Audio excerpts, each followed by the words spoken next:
سورہ بنی اسرائیل میں اللہ تعالیٰ فرماتے ہیں اور اپنا عہد پورا کرو، یقیناً تم سے قیامت میں ہر عہد کے بابت پوچھا جائے گا، یعنی ہر عہد کے بارے میں پوچھا جائے گا، جو اللہ سے کیے تھے اس کے بارے میں بھی اور جو انسانوں سے کیے تھے اس کے بارے میں بھی۔ تو اللہ سے امید ہے یہ پہلے ہی الفاظ جو اللہ تعالیٰ نے اس سورہ میں کہے ہیں ان کی ہمیں امپورٹنس کا اندازہ ہوا ہوگا کہ عہد شکنی کتنی زیادہ بری بات ہے، وعدہ کر کے وعدہ توڑنا کتنی زیادہ بری بات ہے۔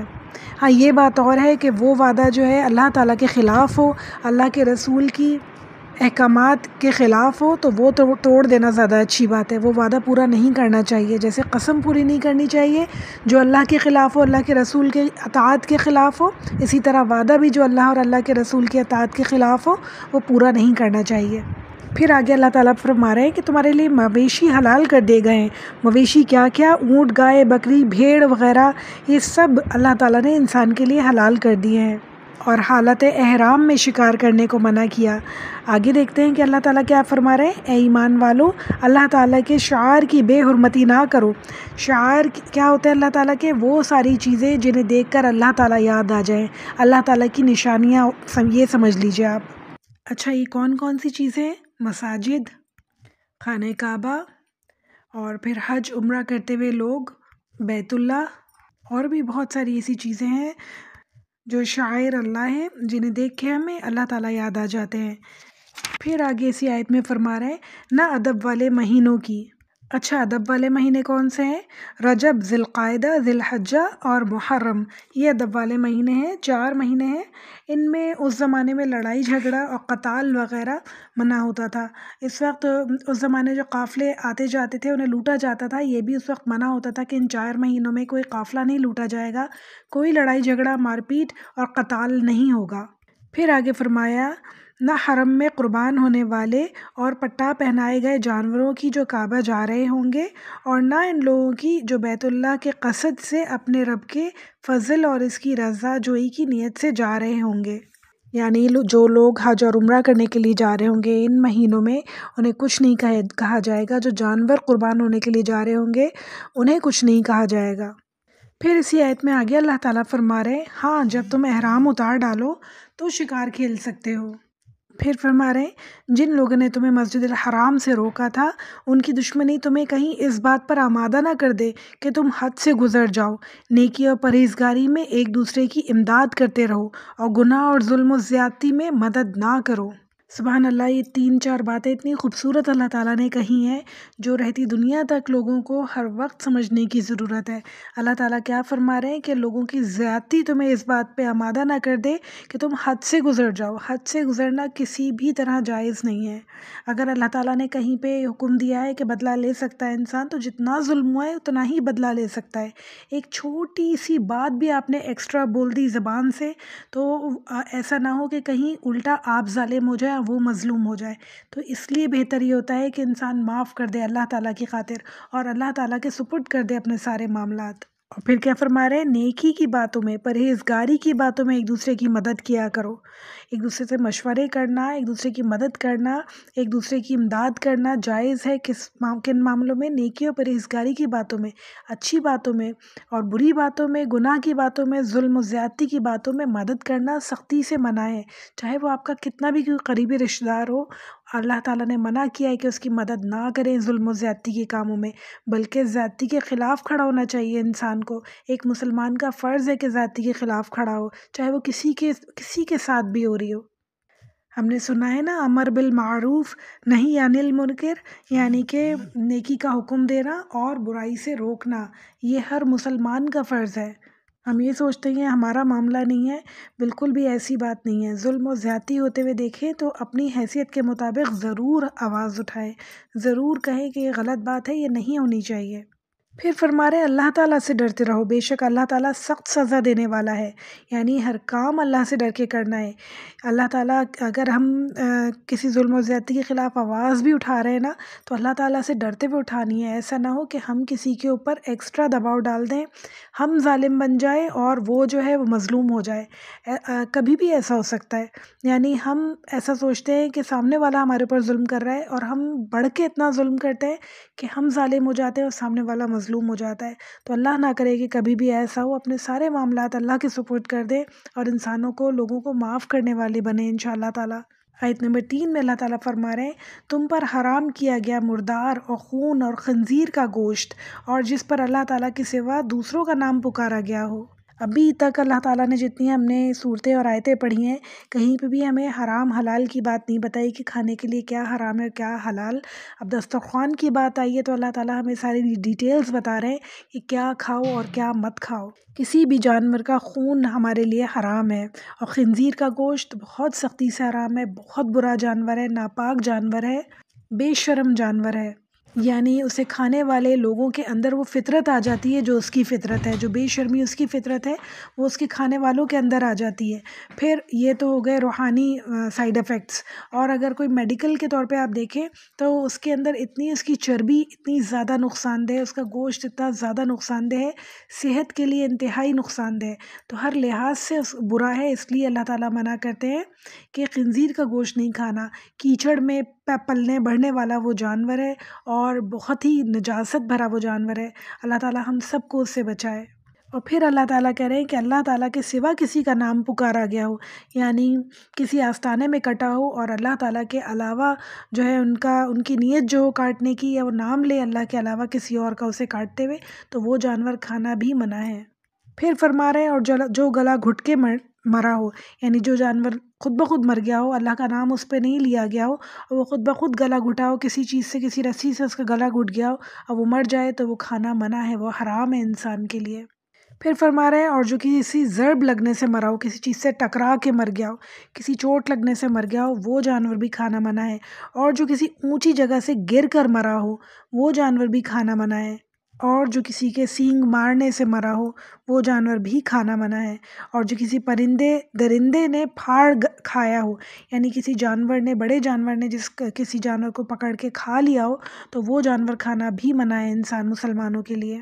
پھر فرما رہے ہیں لیکن اسے تم ذبح کر ڈالو تو حرام نہیں، یعنی اوپر اللہ تعالیٰ نے جتنی ساری باتیں بتائیں، یعنی ضرب لگ کے جو مرا ہو، گلا گھٹ کے جو مرا ہو، اوپر سے گر کے مرا ہو، یا کسی جانور کے سینگ لگنے سے مرا ہو، یا کسی درندے نے اسے پھاڑ کر کھا لیا ہو، ان سب میں اللہ تعالیٰ نے ایک شرط رکھی کہ ان میں سانس چل رہی ہے، ان کے مرنے سے پہلے اگر تم نے انہیں پراپر طریقے سے اللہ کا نام لے کے ذبح کر لیا، قربان کر لیا، تو انہیں کھانے میں کوئی حرج نہیں ہے۔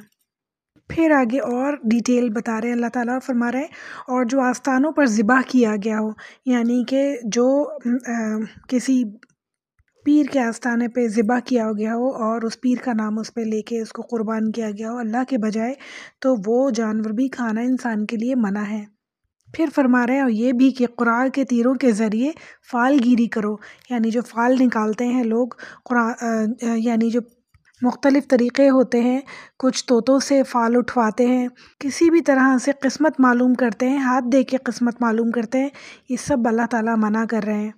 اور اللہ تعالیٰ کہہ رہے ہیں یہ سب بدترین گناہ ہے، کیونکہ غیب کا علم اللہ تعالیٰ جانتے ہیں، اللہ تعالیٰ کے علاوہ کوئی نہیں جانتا، یہ سب شرک کی ایک قسم ہے۔ تو ہمیں بہت زیادہ اویئر ہونا چاہیے اس بات کا کہ ہم کبھی بھی کسی سے قسمت کا حال معلوم نہیں کریں، کیونکہ ہم اگر ایسا کریں گے تو اس کا مطلب ہے ہم نے اس بندے کو اللہ تعالیٰ کے ساتھ شریک ٹھہرا لیا، اور ہم یہ سمجھتے ہیں کہ وہ ہماری قسمت کا حال جان سکتا ہے یا ہماری قسمت بدل سکتا ہے، جو کہ کبھی نہیں ہو سکتا۔ آگے اللہ تعالیٰ فرما رہے ہیں آج کفار تمہارے دین سے نا امید ہو گئے، خبردار تم ان سے نہ ڈرنا اور مجھ سے ڈرتے رہنا، آج میں تمہارے لیے دین کو کامل کر دیتا ہوں، آج میں نے تمہارے لیے دین کو کامل کر دیا اور تم پر اپنا انعام بھرپور کر دیا، اور تمہارے لیے اسلام کے دین ہونے پر رضامند ہو گیا۔ سبحان اللہ۔ پھر فرما رہے ہیں پس جو شخص شدت کی بھوک میں بے قرار ہو جائے بشرط یہ کسی گناہ کی طرف اس کا ارادہ نہ ہو، تو یقیناً اللہ تعالیٰ معاف کرنے والا اور بہت مہربان ہے۔ اچھا، اللہ تعالیٰ نے یہ جو چیزیں ہمیں یہاں پہ حرام بتائیں، اللہ تعالیٰ آخر میں اس آیت کے کہہ رہے ہیں کہ کوئی شخص بھوک کی شدت سے بے قرار ہو جائے، یعنی کہ اتنا بھوکا ہو کہ اسے جان کا خوف ہو، تو اس وقت یہ چیزیں، ان میں سے کوئی بھی چیز اتنی کھانی جائز ہے کہ اس کی جان بچ جائے، یعنی چند لقمے اپنی جان بچانے کے لیے کھانے کے لیے جائز ہیں، اور زیادہ بالکل بھی نہیں کھانے، پیٹ بھر کے کھانا جائز نہیں ہے۔ مرتے ہوئے انسان کو صرف بچنے کے لیے چند لقمے، ایک دو لقمے کھانے جائز ہیں۔ پھر آگے اللہ تعالیٰ آیت نمبر 4 میں فرماتے ہیں اور آپ سے دریافت کرتے ہیں کہ ان کے لیے کیا کچھ حلال ہے، آپ کہہ دیجئے کہ تمام پاک چیزیں تمہارے لیے حلال کی گئی ہیں۔ اللہ تعالیٰ پاک چیزوں کی بہت دفعہ ڈیٹیل بتا چکے ہیں اور آگے بھی بتاتے جائیں گے انشاءاللہ۔ پھر آگے فرما رہے اللہ تعالیٰ اور جن شکار کھیلنے والے جانوروں کو تم نے سدھار رکھا ہے، یعنی جنہیں تم نے تھوڑا بہت سکھایا ہے، جس کی تعلیم اللہ تعالیٰ نے تمہیں دے رکھی ہے، پس جس شکار کو وہ تمہارے لیے پکڑ کر روک رکھے تو تم ان سے کھاؤ اور اس پر اللہ تعالیٰ کا نام ذکر کر لیا کرو اور اللہ تعالیٰ سے ڈرتے رہو، یقیناً اللہ تعالیٰ جلد حساب لینے والا ہے۔ بہت سارے لوگ شکار کے لیے شکاری کتے پالتے ہیں جو شکار کو پکڑ کر لا کے اپنے مالک کو دیتے ہیں۔ مفسرین کے نزدیک اس میں بھی 2 شرائط ہیں کہ جب انہوں نے اپنے کتے کو، جو سدھارا ہوا کتا ہے، اسے چھوڑتے ہیں شکار کو اٹھا کے لانے کے لیے تو بسم اللہ پڑھ لیں، اور وہ جو کتا ہے وہ خود اس جانور کو نہ کھائے بلکہ اپنے مالک کے لیے لے کے آئے اور اس کا انتظار کرے، اور پھر اسے اللہ کے نام سے ذبح کیا جائے، قربان کیا جائے اور کھایا جائے۔ آخر میں اللہ تعالیٰ فرما رہے ہیں اور اللہ تعالیٰ سے ڈرتے رہو، یعنی ہر معاملے میں اللہ تعالیٰ کو یاد رکھو، کوئی کام تم سے زیادتی کسی کے ساتھ نہیں ہونی چاہیے۔ اللہ تعالیٰ ہم سب کو ہر لمحے اللہ تعالیٰ کو یاد رکھنے والا بنائے انشاءاللہ تعالیٰ۔ آگے اللہ تعالیٰ فرما رہے ہیں کل پاکیزہ چیزیں آج تمہارے لیے حلال کی گئی ہیں اور اہل کتاب کا ذبح تمہارے لیے حلال ہے۔ اللہ تعالیٰ یہاں یہ فرما رہے ہیں کہ اہل کتاب کا کھانا مسلمانوں کے لیے حلال ہے، یعنی کرسچنز اور یہودی جو کھانا کھاتے ہیں وہ ہم کھانا کھا سکتے ہیں۔ پھر فرما رہے آگے اور تمہارا ذبح ان کے لیے حلال ہے، اور پاک دامن مسلمان عورتیں اور جو لوگ تم سے پہلے کتاب دیے گئے ہیں ان کی پاک دامن عورتیں بھی تمہارے لیے حلال ہیں۔ یہاں اللہ تعالیٰ پاک دامن اہل کتاب سے شادی کرنے کی اجازت دے رہے ہیں، مگر اس کی شرائط ہے۔ مفسرین کے نزدیک اس کی یہ شرائط ہے کہ پاک دامن کا اللہ تعالیٰ نے یہاں پہ حکم دیا ہے کہ اہل کتاب سے شادی کر سکتے ہیں، مگر اس کا پاک دامن ہونا بہت زیادہ ضروری ہے۔ اور آج کل ہم دیکھتے ہیں کہ اہل کتاب میں پاک دامنی بہت ہی کم نظر آتی ہے۔ اول تو وہ اہل کتاب اپنے آپ کو مانتے ہی نہیں ہیں، اپنی کتابوں پہ عمل نہیں کرتے ہیں، اپنے دین سے بیزار ہیں وہ سب لوگ، اور جو کرتے ہیں یقیناً ابھی بھی وہ لوگ موجود ہوں گے، ایک چھوٹی سی جماعت ہوگی ابھی بھی موجود جو اپنی کتاب پر عمل کرتی ہے، جو اللہ کو مانتی ہے، اللہ کے نبی کو مانتی ہے۔ آگے اللہ تعالیٰ فرما رہے ہیں جبکہ تم ان کے مہر ادا کرو، اس طرح کہ تم ان سے باقاعدہ نکاح کرو، یہ نہیں کہ اعلانیہ زنا کرو یا پوشیدہ بدکاری کرو۔ منکرین ایمان کے اعمال ضائع اور حقارت ہیں، اور آخرت میں وہ ہارنے والوں میں سے ہوں گے۔ اللہم لا جعلنا منہم، یہاں پہ اللہ تعالیٰ یہ بات اس لیے کہہ رہے ہیں کہ اگر انسان پاک دامن نہیں ہے، آپ سمجھیں کہ اہل کتاب سے شادی کی کسی انسان نے اور وہ انسان سامنے والا پاک دامن نہیں ہے، تو کیا ہوگا کہ آہستہ آہستہ وہ بھی آپ کو دین سے دور کرتا چلا جائے گا، اور پھر آخرت میں خسارہ اٹھانے والوں میں شامل ہو جائے گا انسان۔ سب سے زیادہ امپورٹنٹ تو ہمیں اپنی دنیا کی زندگی دیکھنی ہے نا، کہ اس پہ اللہ تعالیٰ کے احکامات پہ عمل کرنا ہے، اللہ تعالیٰ کے راستے پہ چلنا ہے، جبھی ہم آخرت میں کامیاب ہو سکتے ہیں۔ اس کے لیے اللہ تعالیٰ کے احکامات پہ عمل کرنے والا ساتھی ضروری ہے، اگر کبھی انسان پھسلے تو سنبھالنے والا ساتھی ضروری ہے، اور اگر ساتھی ہی آپ کا صحیح نہیں ہو تو پھر انسان کس طرح ایمان پر قائم رہ سکتا ہے، کس طرح صراط المستقیم پر چل سکتا ہے۔ تو اللہ تعالیٰ ہم سب کو ہدایت دے کہ ہم لوگ اپنے لیے بہترین ایماندار، سب سے پہلے ہمارا جو کرائٹیریا ہو اپنا ساتھی چوز کرنے کے لیے وہ کیا ہو، بہترین ایمان ہو اس انسان کے پاس، بہترین تقوی والے لوگ ہوں انشاءاللہ تعالیٰ، تاکہ ہماری زندگی بہت پرسکون کٹے اور آہستہ آہستہ ہم سب مل کے اللہ تعالیٰ کے اور پاس ہوتے جائیں، اللہ تعالیٰ کے ایمان میں مضبوطی، ہم سب کے ایمانوں میں مضبوطی آتی چلی جائے انشاءاللہ۔ آیت نمبر 6 اللہ تعالیٰ فرما رہا ہے اے ایمان والو، جب تم نماز کے لیے اٹھو تو اپنے منہ کو اور اپنے ہاتھوں کو کونیوں سمیت دھو لو، اپنے سروں کا مسح کر لو اور اپنے پاؤں کو ٹخنوں سمیت دھو لو۔ یہاں اللہ تعالیٰ بہت ہی خوبصورتی سے وضو کا طریقہ بتا رہے ہیں، اور حدیث میں بھی ہمیں کئی جگہ پراپر وضو کا طریقہ ملتا ہے۔ ہمارے پیارے نبی صلی اللہ علیہ وآلہ وسلم نے فرمایا اپنے ہاتھ آگے سے پیچھے گدی تک لے جائے، پورے سر کا مسح کیا جائے اور پھر وہاں سے آگے کو لایا جائے جہاں سے شروع کیا تھا، پھر اس کے ساتھ کانوں کا مسح کر لے۔ اگر سر پر پگڑی یا امامہ ہے تو حدیث کی روح سے موزوں کی طرح اس پر بھی مسح کرنا جائز ہے۔ صحیح مسلم کی حدیث ہے، کتاب الطہارہ کی۔ آیت نمبر 6 کنٹینیو کر رہے ہیں اللہ تعالیٰ اور فرما رہے ہیں اور اگر تم جنابت کی حالت میں ہو تو غسل کر لو، ہاں اگر تم بیمار ہو یا سفر کی حالت میں ہو تو تم میں سے کوئی حاجت ضروری سے فارغ ہو کر آیا ہو یا تم عورتوں سے ملے ہو اور تمہیں پانی نہ ملے تو تم پاک مٹی سے تیمم کر لو، اسے اپنے چہرے پر اور ہاتھوں پر مل لو۔ یہاں اللہ تعالیٰ تیمم کا طریقہ بتا رہے ہیں۔ تیمم کا ایک طریقہ یعنی یہی طریقہ ہم پیچھے سورہ نساء آیت نمبر 43 میں بھی پڑھ کے آئے ہیں۔ ویسے ایک بات میں آپ کو اور دوبارہ بتا دوں، ایک بار دوبارہ سے آپ کو اس کا پورا ڈیٹیل بتا دوں کہ جو مٹی ہے، زمین کی مٹی نارملی پاک نہیں ہوتی ہے۔ کہیں ہم باہر جائیں، کہیں بھی مٹی ہم دیکھیں تو وہ ہمیں پاک نہیں ملے گی، اس لیے گرد جو فرنیچر پہ آ جاتی ہے، کہیں ٹی وی پہ آ جاتی ہے، دروازوں پہ آ جاتی ہے، جو ہلکی ہلکی سی مٹی آ جاتی ہے وہ پاک ہوتی ہے اور وہی ہمیں یوز کرنی چاہیے۔ اس پہ ہاتھ پھیر لیں آپ ایک دفعہ اور پھر اس کے بعد مسح کر لیں، اپنے چہرے پہ پھیر لیں اور اپنے ہاتھوں پہ پھیر لیں۔ اللہ تعالیٰ فرما رہے ہیں اللہ تعالیٰ تم پر کسی قسم کی تنگی ڈالنا نہیں چاہتا، یعنی اللہ تعالیٰ پریشان نہیں کرنا چاہتا انسان کو۔ اللہ تعالیٰ تو آسانیاں پیدا کرتے ہیں انسان کے لیے، صرف اللہ تعالیٰ چاہتے ہیں کہ تم اطاعت کرتے رہو، تم جڑے رہو، یہ تمہیں کوئی بھی بہانہ نہ ملے کہ میں کسی طرح سے بچ جاؤں،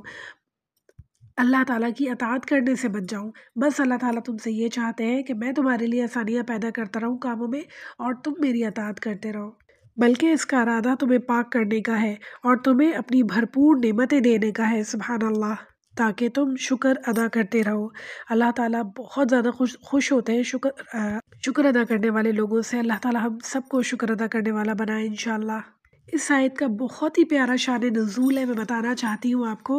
ایک دفعہ ایسا ہوا کہ ہمارے پیارے نبی صلی اللہ علیہ وآلہ وسلم غزوات پہ اپنی ہر غزوہ پہ اپنی ایک بیوی کو لے کے جایا کرتے تھے اور قرآن اندازی ہوتی تھی، ان میں سے قرآن ڈالے جاتے تھے کہ کون سی بیوی ان کے ساتھ جائے گی۔ حضرت عائشہ ان کے ساتھ جا رہی تھی اور ایک جگہ پہ ان کا ہار کھو گیا، جس کی وجہ سے پورے قافلے کو پڑاؤ کرنا پڑا۔ ہمارے پیارے نبی صلی اللہ علیہ وآلہ وسلم نے حکم دیا کہ عائشہ کا ہار ڈھونڈیں اور ہم لوگ یہیں رک کے عائشہ کا پہلے ہار ڈھونڈیں گے۔ سبحان اللہ، آپ دیکھیں ذرا ہمارے پیارے نبی صلی اللہ علیہ وآلہ وسلم کی تعلیمات، کتنے امپورٹنٹ کام سے واپس آ رہے تھے، اتنا تھکے ہوئے تھے اور انہوں نے سب کو روک لیا کہ ٹھہر جائیے، میری بیوی کا ہار کھو گیا ہے، پہلے اس کو ڈھونڈ لیجیے۔ اللہ تعالیٰ ہم سب کو بھی توفیق دے کہ ہم ایک دوسرے کو اتنی امپورٹنس دیں، اتنا زیادہ ان کے کاموں کو سمجھیں امپورٹنٹ، ہمارے ہر عمل سے عزت اور محبت چھلکے انشاءاللہ تعالیٰ۔ شام ہو گئی اور پھر ہمارے پیارے نبی صلی اللہ علیہ وآلہ وسلم نے کہا کہ آپ صبح ہی ہم انشاءاللہ تعالیٰ اپنا قافلہ روانہ کریں گے۔ اور پھر صبح ہوتے ہوتے لوگوں کے پاس پانی نہیں تھا اور فجر کی نماز پڑھنے کے لیے وضو کے لیے پانی نہیں تھا، سب بہت پریشان تھے اور اس وقت یہ آیت نازل ہوئی تو سب اتنا خوش ہوئے، اتنا زیادہ خوش ہوئے کہ کتنی آسانی اللہ تعالیٰ نے کر دی ہے کہ پانی نہیں ہے تو آپ تیمم کر لیں، اتنی زیادہ آسانی کر دی ہے، کیونکہ وہاں تو پانی کی بہت کمی ہو جاتی تھی، قافلہ مہینوں مہینوں سفر کرتا رہتا تھا اور لوگ پریشان ہوتے تھے کہ پانی نہیں ہے، تو اللہ تعالیٰ نے اتنی بڑی آسانی کر دی، سب لوگ اتنا خوش ہوئے۔ اور اس وقت صحابہ کرام کہنے لگے حضرت ابو بکر صدیق رضی اللہ تعالیٰ عنہ سے کہ اے آل ابی بکر، تمہاری وجہ سے اللہ تعالیٰ نے لوگوں کے لیے برکتیں نازل فرمائی ہیں اور یہ تمہاری کوئی پہلی برکت نہیں ہے، تم لوگوں کے لیے سراپا برکت ہو۔ صحیح بخاری کی حدیث ہے یہ، یعنی کہ اتنا خوش ہوئے سب لوگ کہ اللہ تعالیٰ نے ہمارے لیے اتنی زیادہ آسانی کر دی۔ اور پہلے سب پریشان ہو رہے تھے کہ حضرت عائشہ کی وجہ سے رکنا پڑ گیا ہے اور ہمارے پاس پانی نہیں ہے اور ہم فجر کی نماز کیسے پڑھیں گے، اور یعنی اللہ تعالیٰ نے یہ پورا پلان کیا تھا سیناریو کہ حضرت عائشہ کا ہار کھوئے، وہ رکیں اور فجر کا وقت ہو اور اللہ تعالیٰ تیمم کی آیتیں نازل فرمائے۔ اللہ تعالیٰ کی پلاننگز اللہ تعالیٰ ہی جانتے ہیں، انسان ہر چھوٹی چھوٹی بات پہ پریشان ہو جاتا ہے، ہر چھوٹی چھوٹی بات پہ عاجز ہو جاتا ہے، لڑنے لگتا ہے، مگر اللہ تعالیٰ کی پلاننگ اتنی واسٹ ہے، اللہ تعالیٰ کی نظر اتنی واسٹ ہے، سوچ اتنی واسٹ ہے، اور اللہ تعالیٰ اتنی زبردست ہمارے لیے آسانیاں کرتے ہیں ہر چیز میں۔ اگر ہم سمجھنے لگے اللہ تعالیٰ کی باتوں کو تو ہمیں اللہ تعالیٰ سے سچ مچ میں محبت ہو جائے اور اللہ تعالیٰ کے ہر فیصلے پہ ہم دل سے راضی ہوں انشاءاللہ۔ پھر آیت نمبر 7 میں اللہ تعالیٰ فرما رہے ہیں تم پر اللہ تعالیٰ کی جو نعمتیں نازل ہوئی ہیں انہیں یاد رکھو اور اس کے عہد کو بھی جس کا تم سے معاہدہ ہوا ہے، جبکہ تم نے کہا کہ ہم نے سنا اور مانا، اور اللہ تعالیٰ سے ڈرتے رہو، یقیناً اللہ تعالیٰ دلوں کی باتوں کا جاننے والا ہے۔ آیت نمبر 8 اللہ تعالیٰ فرما رہے ہیں اور ایمان والو، اے ایمان والو، تم اللہ کی خاطر حق پر قائم ہو جاؤ، راستی اور انصاف کے ساتھ گواہی دینے والے بن جاؤ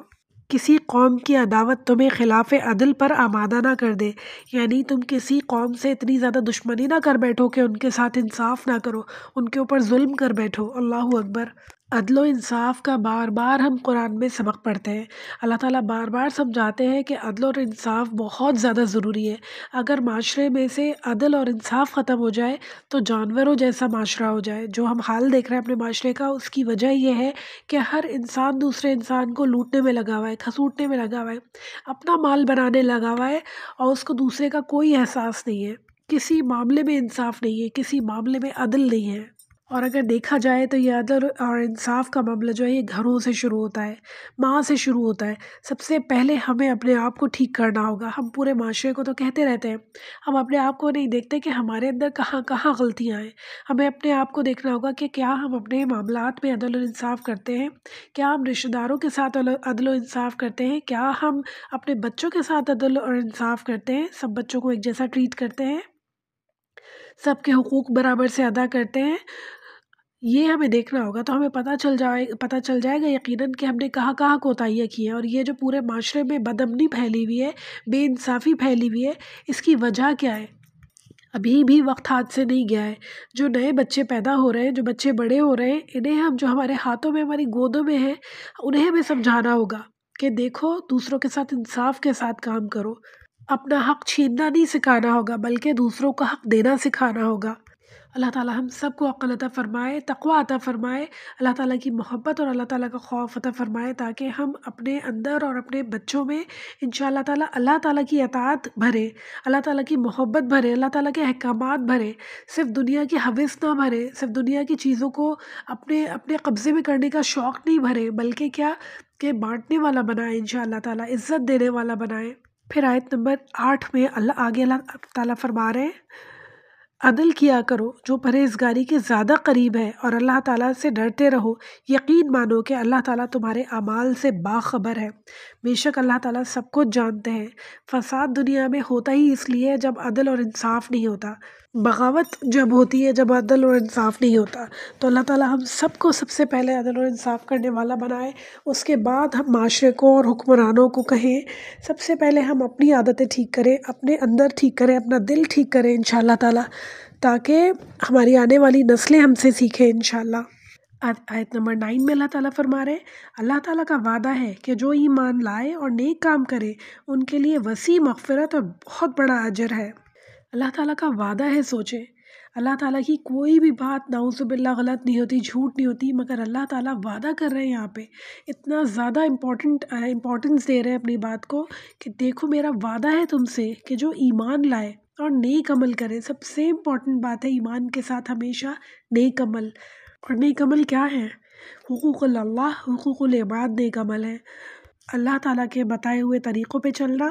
رسول اللہ صلی اللہ علیہ وآلہ وسلم کی سنتوں پہ چلنا نیک عمل ہے۔ بہت بڑی بات نہیں ہے، بہت مشکل نہیں ہے، صرف اپنے دل کو راضی کرنا ہے، صرف اپنے آپ کو سمجھانا ہے، اپنے نفس پہ قابو کرنا ہے اور چلنا شروع کرنا ہے اللہ تعالیٰ کی اطاعت پہ۔ آپ دیکھیں آس پاس کے جتنے لوگ ہیں سب راضی ہونا شروع ہو جائیں گے۔ تھوڑے سے شروع میں پریشانی ہوگی، لگے گا کہ پتہ نہیں کتنی مخالفت آ رہی ہے، مگر دیکھیں گے آپ کہ سب لوگ راضی ہونا شروع ہو جائیں گے اور پہلے سے بہت زیادہ آپ سے محبت کرنے شروع ہو جائیں گے، بہت زیادہ آپ سے عزت کرنے شروع ہو جائیں گے۔ کیونکہ جو انسان جھوٹ نہیں بولتا، جو انسان دوسروں کا خیال رکھتا ہے، جو انسان خیانت نہیں کرتا، عدل کرتا ہے، انصاف کرتا ہے، اس سے کون محبت نہیں کرے گا، اسے کون پسند نہیں کرے گا۔ یہ ہماری سوچ ہوتی ہے کہ اگر ہم نے اطاعت اللہ کی شروع کر دی تو لوگ ہم سے ناراض نہ ہو جائیں، لوگ اور بھی زیادہ محبت کرنے لگتے ہیں اور عزت کرنے لگتے ہیں ایسے انسان کی جو اللہ تعالیٰ کا کہا مانتا ہے۔ چاہے اس وقت آپ لوگوں کے کہا نہیں بھی مانیں گے نا، آپ لوگوں کو انکار کر دیں گے ان کی باتوں پہ، جب بھی وہ برا نہیں مانیں گے، کیونکہ انہیں پہلے سے ہی پتہ ہے کہ آپ اللہ تعالیٰ کا کہا ماننے والے ہیں، اور اس وقت وہ لوگ غلط ہیں، انہیں پتہ ہے کہ ہم غلط ہیں اس لیے نہیں مان رہا ہمارا کہا، تو وہ لوگ برا بھی نہیں مانیں گے، اور اللہ تعالیٰ آہستہ آہستہ آپ کے ذریعے سے آس پاس کے لوگوں کو بھی ہدایت دیں گے۔ اللہ تعالیٰ ہم سب کو توفیق عطا فرمائے کہ ہم بالکل ویسے ہی بن جائیں جیسا اللہ تعالیٰ نے ہمیں حکم دیا ہے۔ آیت نمبر 10 میں اللہ تعالیٰ فرما رہے ہیں، اور جن لوگوں نے کفر کیا اور ہمارے احکام کو جھٹلایا وہ دوزخی ہیں۔ اللہ اکبر، اللہم لا جعلنا منہم، اللہم اجرنا من النار۔ یا مجیرو یا مجیرو یا مجیر، آپ ہی ہمیں جہنم کی آگ سے بچانے والے ہیں، ہمیں پناہ دینے والے ہیں، ہمیں پناہ دے دیجئے میرے رب۔ اس دنیا میں ہی ہمیں عقل دے دیجیے کہ ہم وہ کام نہ کریں جو آپ کو پسند نہیں ہے۔ جو غلطیاں ہو گئی ہیں ماضی میں، ہم انہیں روئیں نہیں، ہم ان سے سبق سیکھیں کہ دیکھو ہم سے یہ غلطی ہوئی ہے، ہمیں اسے دہرانا نہیں ہے، فلاں بندے سے یہ غلطی ہوئی تھی، ہمیں وہ غلطی دہرانا نہیں ہے۔ اپنے لیے بھی ہدایت کی دعا مانگیں، دوسروں کے لیے بھی ہدایت کی دعا مانگیں، دوسروں کی غلطیوں سے سیکھیں اور اپنے لیے ہدایت کی دعا مانگیں، اور اللہ کے راستے پر چلنا شروع کر دیں، اللہ سے معافی مانگنا شروع کر دیں، اللہ کو راضی کرنا شروع کر دیں۔ دیکھیں سب کچھ آسان ہونا شروع ہو جائے گا، سب کچھ بالکل آسان ہونا شروع ہوگا انشاءاللہ تعالیٰ۔ اور سب سے بڑھ کر انسان کا اپنا دل مطمئن ہو جاتا ہے، اتنی خوشی، اتنی مسرت اور پرسکون دل ہو جاتا ہے۔ جب تک انسان دنیا کے پیچھے بھاگتا رہتا ہے نا، سب کچھ اسے مل رہا ہے، دولت بھی مل رہی ہے، محبت بھی مل رہی ہے، نعمتیں، سب کچھ مل رہا ہے اسے، مگر اندر دل خالی ہوگا اس کا، اس کے دل میں سکون نہیں ہوگا۔ ایک وقت آئے گا انسان سب چیزوں سے بیزار ہو جائے گا اور بہت بے سکون ہو جائے گا۔ صرف اور صرف اللہ تعالیٰ کی یاد، اللہ تعالیٰ کی اطاعت وہ سکون عطا فرماتی ہے، وہ سکون دل کا اللہ تعالیٰ کی اطاعت، اللہ تعالیٰ کا قرآن دیتا ہے۔ صرف اللہ تعالیٰ کے احکامات پہ عمل کرنے سے وہ سکون ملتا ہے انسان کو، جو انسان کا دل چاہتا ہے اس سے، جو انسان کی اپنی فطرت ہے۔ قرآن جو ہے انسان کی فطرت میں ہے، سارے احکامات انسان کی فطرت میں ہے، جبھی انسان اتنی تیزی سے کھنچا چلا آتا ہے اللہ تعالیٰ کی طرف۔ اللہ تعالیٰ ہم میں سے کسی کو کافروں میں شامل نہ فرمائے، اور اللہ تعالیٰ انہیں بھی عقل دے، ان کی موت سے پہلے اللہ تعالیٰ سب کو عقل دے کہ اللہ تعالیٰ کی اطاعت کریں، اللہ تعالیٰ کے احکامات پر چلیں، دوزخ سے بچائے اللہ تعالیٰ ہم سب کو انشاءاللہ تعالیٰ۔ اللہ تعالیٰ ہم سب کو بہترین عمل کرنے والا بنائے، قرآن پڑھنے اور سیکھنے اور سکھانے والوں میں شامل فرمائے انشاءاللہ تعالیٰ، اور جو بھی اطاعت کے اللہ تعالیٰ نے ہمیں حکم دیے ہیں انہیں بالکل پرفیکشن کے ساتھ ادا کرنے والا بنائے انشاءاللہ تعالیٰ۔ سورہ الانعام کی آیت نمبر 162 163 بہت ہی خوبصورت ہے، ان کا تلاوت اور ترجمے کے ساتھ میں اپنے لیکچر کو اختتام کرنا چاہتی ہوں۔ قل ان صلاتی ونسکی ومحیای ومماتی للہ رب العالمین لا یشرک لہ وبذالک امرت وانا اول المسلمین۔ کہو یقیناً میری نماز، میری قربانی، میرا جینا، میرا مرنا اللہ ہی کے لیے ہے، جو ساری کائنات کا مالک اور آقا ہے، اس کا کوئی شریک نہیں، مجھے اسی کا حکم ملا ہے اور میں سب سے پہلے اسلام لاتا ہوں، اطاعت قبول کرتا ہوں۔ سبحان اللہ، اتنی خوبصورت آیت ہے۔ اللہ تعالیٰ ہم سب کی نمازیں، ہم سب کی قربانیاں، جینا مرنا اللہ تعالیٰ کی خاطر کر دے انشاءاللہ تعالیٰ۔ ہمارا دل، ہماری محبت اللہ تعالیٰ کی خاطر ہو انشاءاللہ تعالیٰ، ہماری صبح، ہماری راتیں اللہ تعالیٰ کی خاطر ہو انشاءاللہ تعالیٰ، ہماری محبتیں اللہ تعالیٰ کی خاطر ہوں اور دشمنیاں اللہ تعالیٰ کی خاطر ہوں انشاءاللہ تعالیٰ۔ اللہ تعالیٰ ہم سب کو ایسا ایمان عطا فرمائے، آمین یا رب العالمین۔ ربنا تقبل منا انك انت السميع العليم وتب علينا انك انت التواب الرحيم، صلی اللہ تعالی علی خیر خلقہ ازواجہ وذریتہ اجمعین برحمتک یا ارحم الراحمین۔ السلام علیکم ورحمۃ اللہ وبرکاتہ۔